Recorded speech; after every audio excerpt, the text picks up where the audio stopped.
जनाब deputy speaker साहब, मैं कटौती प्रस्ताव के हिमायत में बोलने के लिए खड़ा हुआ हूं और मैं अपनी गुफ्तगू का आगाज करते हुए न जाने मुझे क्यों ये शेर याद आता है, एक दो जख्म नहीं सारा बदन है छलनी, दर्द बेचारा परेशान है कि कहां से उठे। मैं किसकी बात करूं? मैं इस वक्त सत्ता पक्ष और विपक्ष के लोगों ने एक दूसरे को आईना दिखाया है। मैं अपना वक्त बर्बाद नहीं करना चाहता। हेल्थ और एजुकेशन वो बुनियादी जरूरत है जिस पर गंभीरता के साथ एक संवेदनशील और कल्याणकारी सरकार को तवज्जो देनी चाहिए। मैं समझता हूं कि मंत्रिमंडल में सबसे सेहतमंद मंत्री हैं हमारे हेल्थ के और कोशिश जरूर ये करते रहे होंगे। हॉस्पिटल्स के घर को हम चमकते हुए देख रहे हैं, ये भी मेरी आंखों ने देखा है।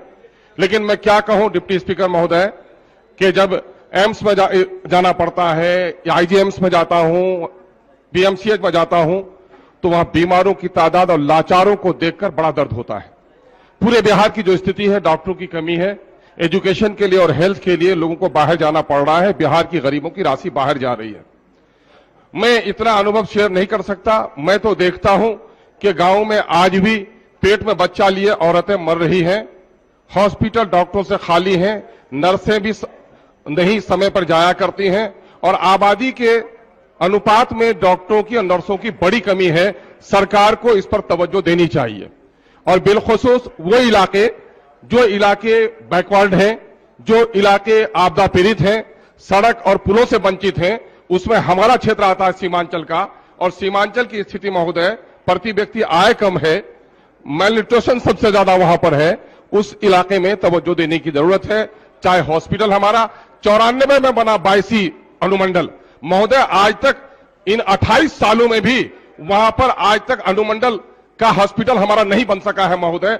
मैं समझता हूं कि मंत्री जी इस पर तवज्जो देने का काम करेंगे। सीमांचल के सारे हॉस्पिटलों का बुरा हाल है, उस पर तवज्जो देने की जरूरत है।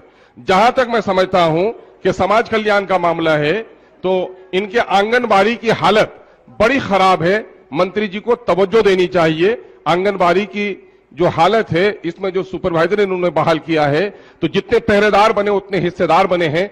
2500 से 3000 रुपए प्रति आंगनबाड़ी वसूल किया जा रहा है और अगर वो हो रहा है तो मंत्री जी को तवज्जो देनी चाहिए।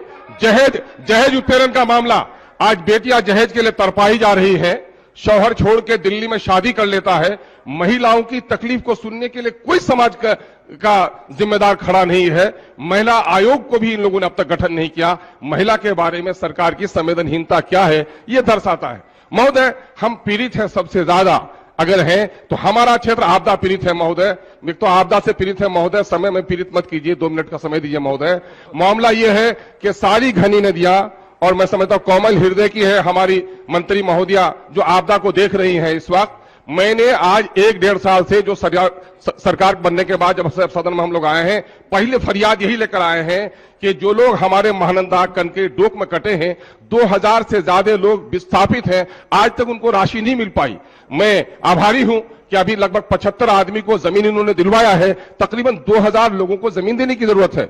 आपदा के मामले में हमारी खेतियां बर्बाद हो गई।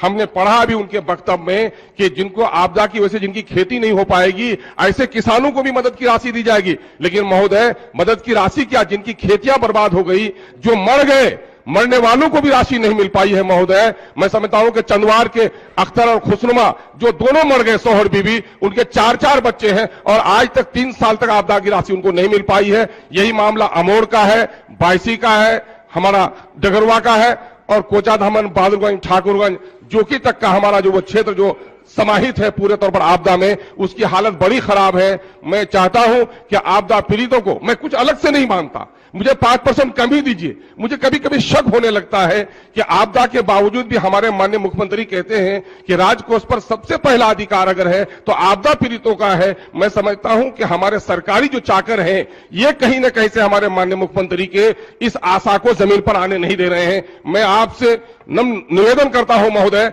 कि आप सरकार को इस संवेदनशील मामले में निर्देशित कीजिए कि और दूसरा काम नहीं हो सके, लेकिन आपदा पीड़ित जो महिलाएं सड़क पर है, उनके लिए शौचालय नहीं बना है, उनके लिए पानी पीने का पानी नहीं है, घर कट रहा है। अभी हमारे इलाके में 50-60 जगह पर कटाव हो रहा है, लेकिन आपदा से पैसे नहीं मिल पा रहे हैं कि कटाव से हमारे बचाया जाए। महोदय, हम आपसे विनती करते हैं सीमांचल के आपदा पीड़ितों की ओर से कि सरकार को कड़े तौर पर निर्देशित करें कि आपदा से जो लोग पीड़ित हैं उनको नियमावली में जो तय किया है आपने, उस नियमावली के अनुरूप उनकी मदद की जाए। महोदय, मैं आशा करता हूं कि आप आसन की ओर से निर्देशित जरूर करेंगे और जिन मुद्दों की ओर मैंने मंत्री महोदयगण का तवज्जो दिलाया है उस पर भी आप कृपा करेंगे। एक आखिरी बात महोदय कि आयुष्मान भारत 5 लाख तक का आप बीमारों को दवा दे रहे हैं, बड़ी अच्छी बात है, लेकिन महोदय उससे पहले जो खर्च हो रहा है गरीबों का, टेस्ट के नाम पर 10,000 15,000 रुपए वो गरीब नहीं दे पा रहे हैं। बिहार हुकूमत को उसके लिए उपाय करना चाहिए और कैंसर के लिए कम से कम उपाय बिहार में कराइए, हम आपसे निवेदन करते हैं। और ये आखिरी